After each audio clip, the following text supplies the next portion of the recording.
Maier, United States Navy, World War II. I had the great pleasure and opportunity of meeting Ruth Maier in Cape May Court, New Jersey. It was January 8th, 2009, and what a story this lady told me. I actually interviewed her and her friend Bonnie Selb, who was also in the United States Navy in World War II. Ruth served with the Seabees. I mean, we don't hear many stories from the Seabees, and she was one of the few women in the Seabees. There were like 100 women and 10,000 men, and it was just an amazing time for her. I have some pictures of her after this introduction that you'll like. I love these pictures. They look so glamorous and so beautiful. But Ruth also drove a Jeep. She was a Jeep driver in the war. So she tells a unique perspective of World War II, and I really love the female stories from World War II. They're just so wonderful. I think she was about 86 years old when I interviewed her, 14 years ago. And I don't know if she's still with us today, but she's with you right now in the Voices of History YouTube channel. I want to thank Julia Honer for sponsoring this story. Julia, thank you for making it possible for others to hear Ruth's story today. Thank you for your support of my work and just your support and your passion for our veterans. I really appreciate it, Julia. God bless you. Folks, if you'd like to sponsor a story like Julia, all you have to do is click on the link in the video description of this video, below the video, or on my website, larrycapeto.com. There's a link that says Sponsor a Vet at the top of the page. Click on it. Look at all the beautiful pictures of some of my veterans. Include their name in the sponsorship, and I'll do the rest. And if you'd like to donate to my work, there's information always in the comment section of every video that I do. Want to let you know that Voice of History Radio is on the air 24 hours a day, 7 days a week. Around the world, I listen to it all the time, folks. Such a blessing yesterday, July 4th, talking about the flag and what our freedom means to our veterans. And I was outside here in Colorado, putting up my second flag yesterday. And the Vietnam Remembered film was playing, and they were talking about the flag and freedom, and I had tears in my eyes, folks. It really hit home again how wonderful this country has been and how we need to give back into it. So we can do it through these stories. Amen. Okay, folks, that's about it for now. Thank you for sharing these stories. Thank you for subscribing to this channel. I present to you Ruth Maier, World War II. Wonderful story. Just share it with others. I think you'll be blessed. Thank you.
And you were in the Seabees?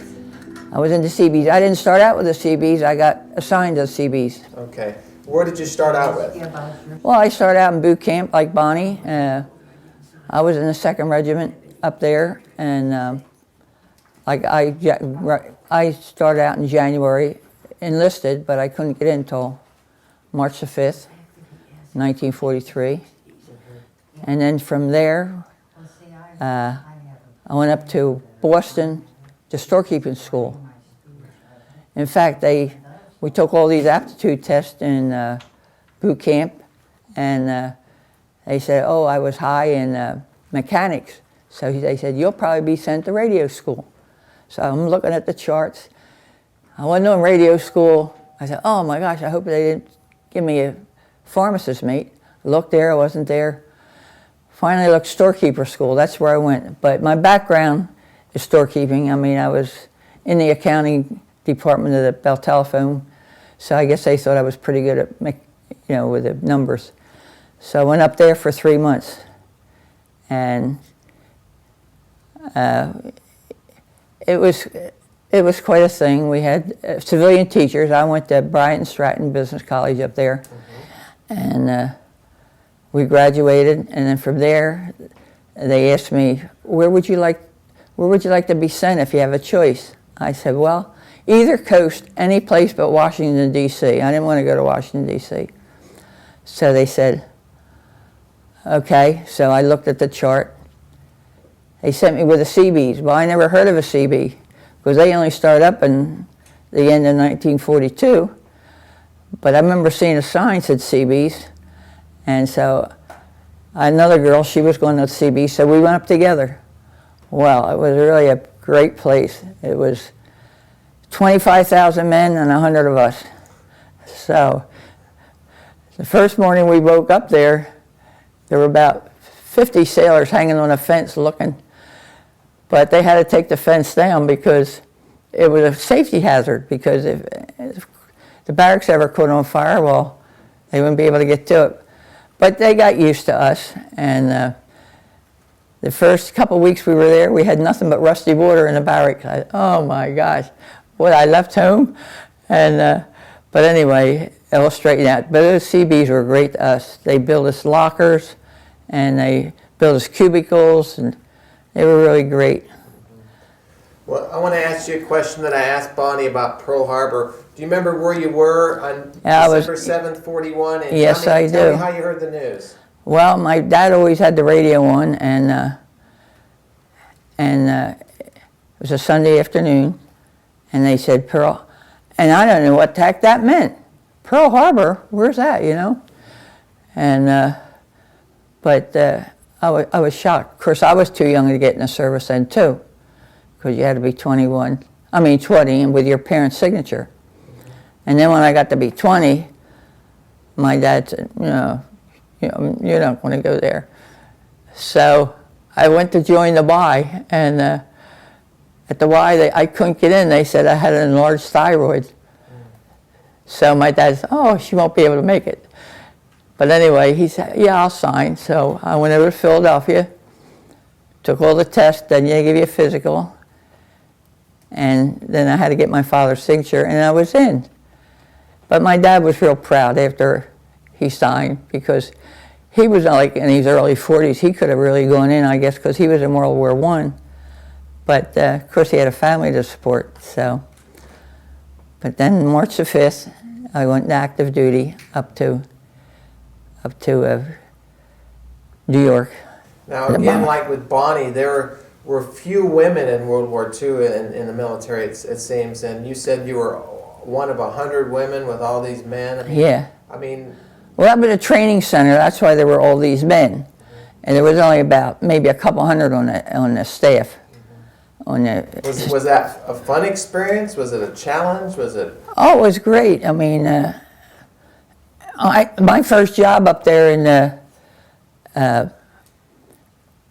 Davisville was I worked in the supply office, and I ordered all the equipment, equipment and tools and everything like that.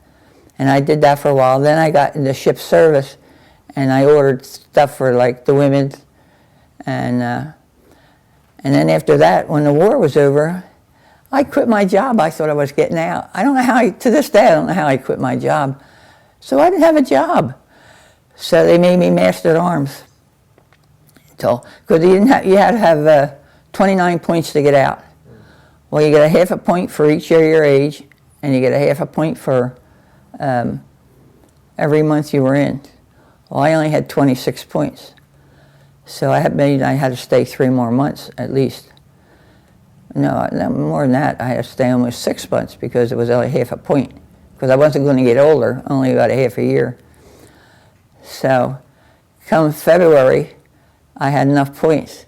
But come February, they dropped the points to 26. But I didn't mind. But I was master at arms, and I worked with the girls. And then they said, well, yeah, we'll give you a Jeep to drive. So they said, go up to transportation and get a Navy license. So I went up to transportation and got a Navy. And I said, I came to get a Navy license because I'm going to have a Jeep. He said, well, we don't have a Jeep. You'll have to drive a bus. said, I'm not going to drive any darn bus. So they said, okay. But they gave me a stake truck, which was almost as big as a bus, because it was just a little school bus, that type. So I got my license. Well, we had more fun with that Jeep. So we took it to the garage to have new tires put on, and it had a little top. But because we wouldn't go out with them on a date, they took the top away. But we didn't care. It was cold and everything, but we didn't care. But we had more fun with that Jeep. And all the girls weren't friendly with me because they wanted to ride in the Jeep. I know one time we went over to Quonset Point, which was right next door. So it was ice on the road, snow on the road. And so we were going along, and we went to go around the corner, and we slid all the way around. And they said, oh, that was fun, let's do that again. So we went back, and we went around again. And there was a firehouse there, and the guys came out, and he said, do you want to get around that corner? So we were having fun going out, but we had more fun with that Jeep. So what difference do you see today versus World War II with women in the military? Do you see a difference, or you're very supportive of the women today? Oh, absolutely, yeah, I'm very supportive. Well, they're a lot different than we were. Like they can wear slacks. We could never wear slacks. We had to wear skirts. And I think we look pretty neat in skirts. And did you bring any pictures, by the way? Yeah, a few, yeah, a couple. Can we get those scanned? Okay, we're okay. I'm kind of digressing for a second, but when you see these pictures of yourself, like I asked mine, what do you think? What are you thinking of? I said, boy, am I getting old. I mean, do you think back about World War II a lot? Absolutely, yeah. And you got good memories of it? Good memories and sad memories also, because the saddest part of being up in Camp Endicott with the Seabees, they had to go right past our barracks after they finished training, and they were being shipped overseas. And you know, we all probably cried on the way by when they were going by. It was so sad that, because we know what they were doing. I mean, they got there before anybody else, because they had to put the airplane, you know, landing gears and all that place. But well, and again, a lot of people don't realize, you know, how important the Seabees were. Even on the beaches, they laid out the mesh so the tanks can come in. That's right. Build whatever need. They did everything. yeah. I mean, I consider them a construction battalion. I mean, Well, that's what CB stands for, CB, but then they have this B. But that's why they're called the Seabees. But I didn't even know, as I say, I didn't even know what a CB was, but boy, I found out. now, what actually was a job that you did? Were you responsible for a certain task? Well, I was responsible for ordering all the equipment and the tools and stuff like that. That's what my first job was, yes. Okay. So, were you married at some point? No, when I went in, you couldn't be married. Okay. Boy, these pictures are great. These are great. What about any friends? Did you lose any friends that maybe had gone to the war, males or? Yeah, I did. One of the Seabees I was very friendly with, he was killed over there. And then a girl I worked with, a civilian girl I worked with in a supply office, her brother was killed at Iwo Jima. So it's tough. And you see all these young people, I mean, of course some of the Seabees were older, but the young ones, or even the older ones, but you think you might not ever see them again. So. Have you ever been to the World War II Memorial in Yes. Washington? Yeah, last year they took us down. I guess it was the Williamstown Veterans of Foreign Wars. They took us down for free. Took a bus load down. There were 3 bus loads, and there were only about 6 or 8 of the women veterans, but all the rest were men, and they had guardians to take care of us. It was great, all for free. How do you feel about, after World War II, there were approximately 16 million veterans or people that had served, and today there's less than 3 million. I mean, how do you feel about that? Especially as a woman, there's not as many of you as there are the men, so I mean... But the women live longer. Okay. Like we have American Legion post all women, and we're going downhill because people are dying off. I think we only have about 30 there now. But I come from Westville, and their American Legion, they're down to about 16 people because the men die earlier than we do. How important do you feel it is for yourself and Bonnie and others to tell their stories before they're gone and to leave them for future generations? How important do you think that is? I think it's pretty important because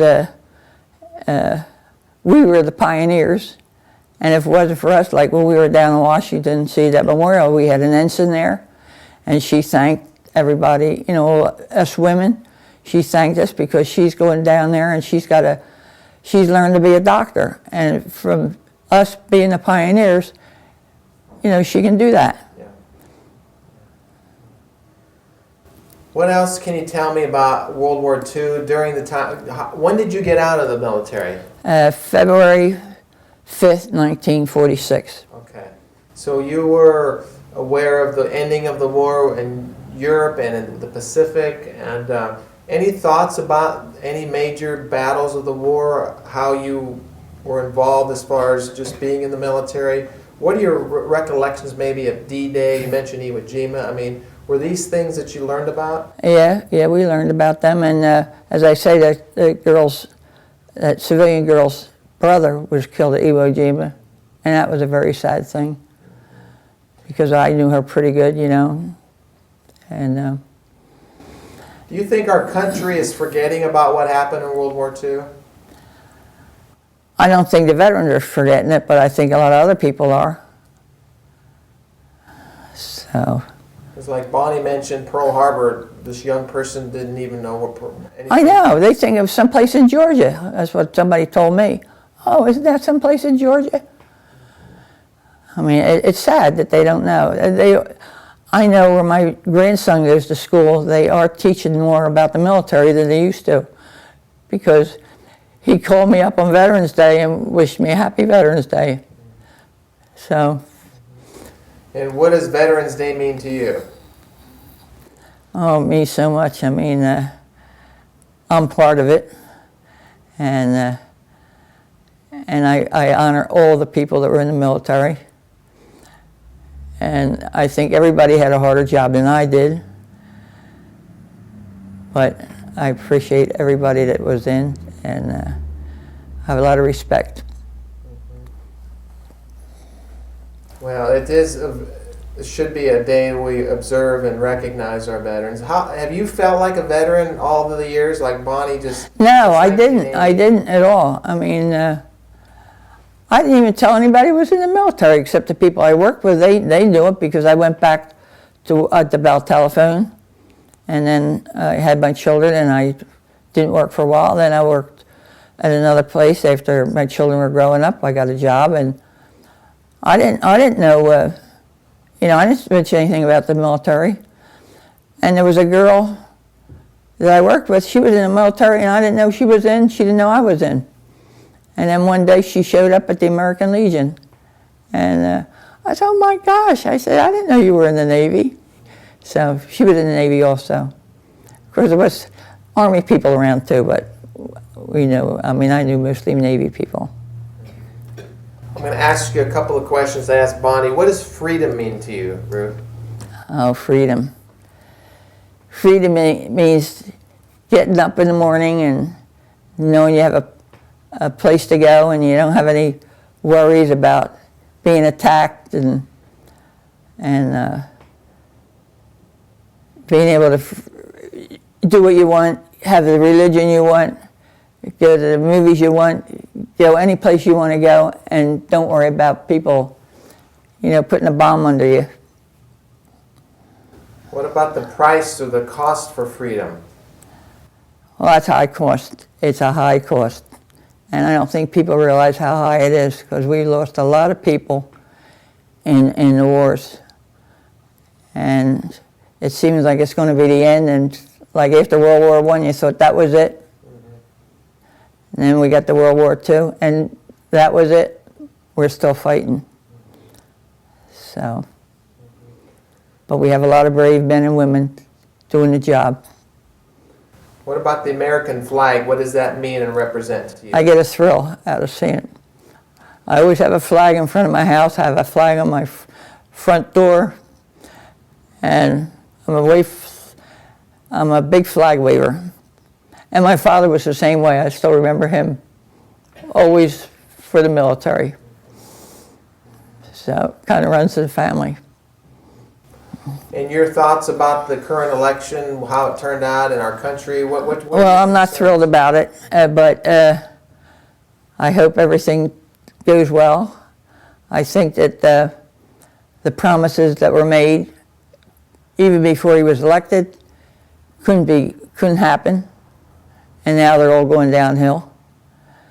But I hope he's successful, and I hope everybody works with him. I mean, is it even fair to try to make a comparison between Roosevelt, Truman, and maybe our current leaders? I mean, is there a comparison, or is it a lot different? Well, Roosevelt, he was in there 4 years. I mean, 4 terms, and he did a good job. He had the WPA and all that stuff. I mean, people. I grew up during the Depression, so I remember all this stuff. And I remember Roosevelt. I remember the guys got $15 a week for standing on a rake, but at least they were working. Nowadays, all they do, they have their checks sent to them. They don't even work for them. And a lot of these people think the world owes them a living. They don't get out and work. If they're handicapped, I can see it, but they're healthy and run around and do stuff. Oh, I had to go get my relief check, or whatever they call it. But I think that things have been going downhill. But I think Roosevelt was a good man, and he did a lot of good. Of course, I mean, he probably did some things people didn't like too, but. What do you think our country should remember about World War II? Well, all the sacrifices we made, and I don't know, they should never forget it. And they should have respect for all the people that helped win that war. And we're still having a continuation of the war, so. How do you feel about the reference to World War II generation as the greatest generation? I agree, 100%. Yeah. Why?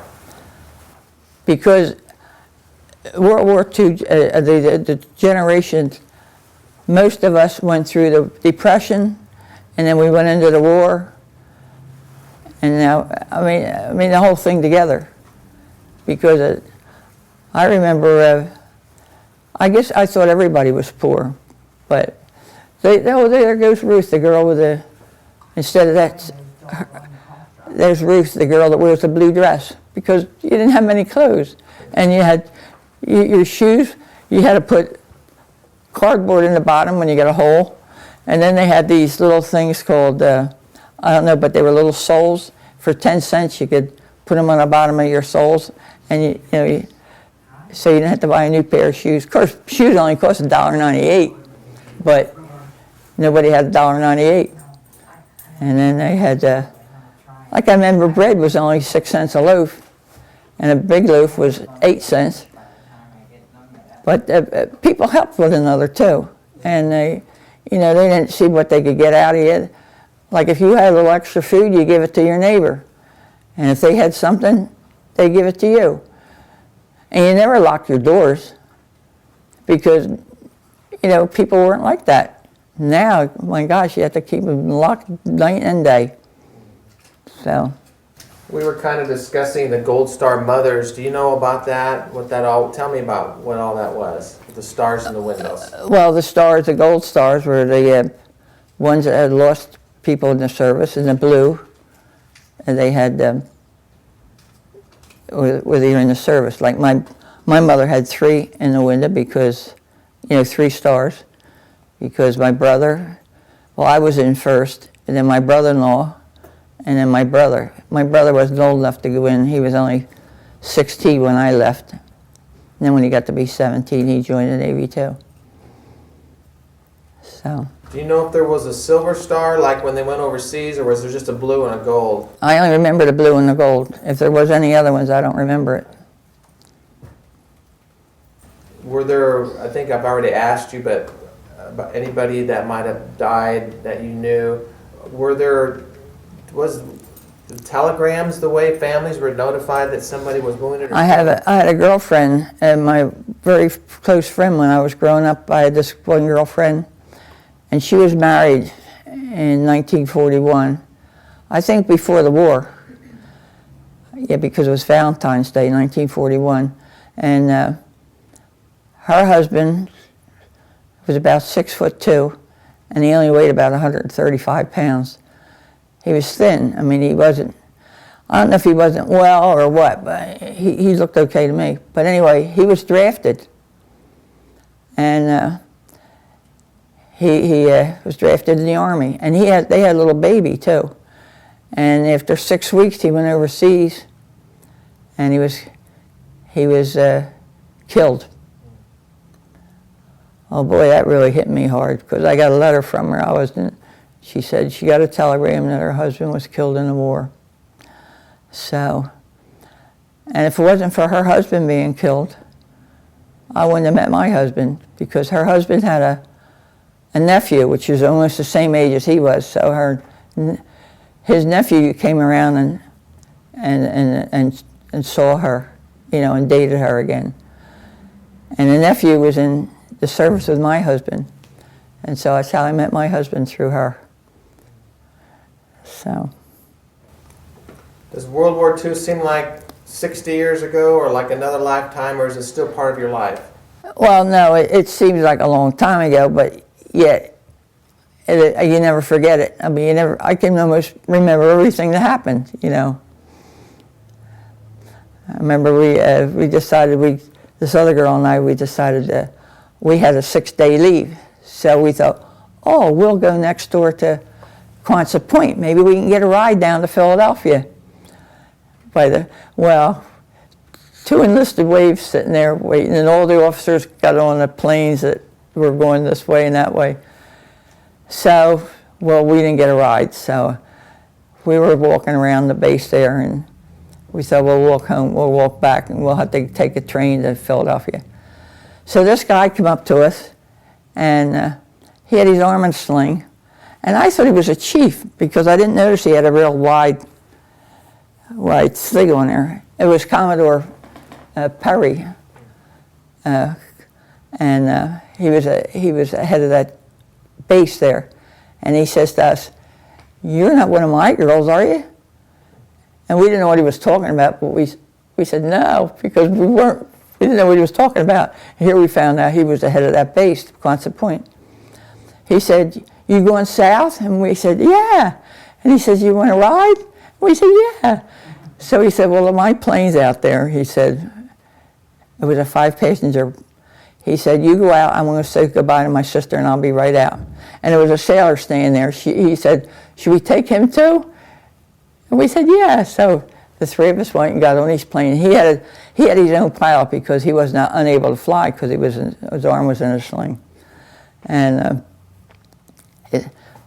so anyway, we got in the plane, and he came, and it was October. It was a beautiful day, and we're going along the coast, and he's pointing out all points of interest. He said, "What are you going to do when you get to Washington?" Because he was going to Washington.